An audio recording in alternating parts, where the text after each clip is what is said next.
اوعى تندمي إنك دعيتي من قلبك، لأن القلوب الحلوة عمرها ما تخسر حتى لو خسرت الحب. أهلا بيكم يا حبايب قلبي. أوقات بنحب بصدق، بنخاف على حد أكتر من نفسنا وندعيله من غير ما يعرف، بس فجأة بنكتشف إن الدعوة كانت لحد ما كانش لينا أصلاً. أنا كنت بدعيله في كل سجدة، ربنا يحميه يفرحه ويكتب لنا نصيب.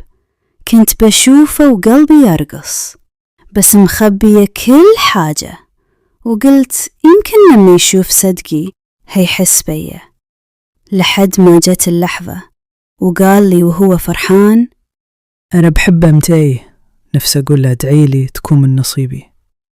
ضحكت وسكت وقلت له: من قلبي ربنا يفرحك بيها. وبكيت، مش عشان حبها، بس عشان دعواتي راحت لغيري وهو ما شافنيش يوم حتى لو كحلم. القلوب الطيبة يا سلمى دايماً بتدعي، بس مش دايماً بتترد لها الدعوة.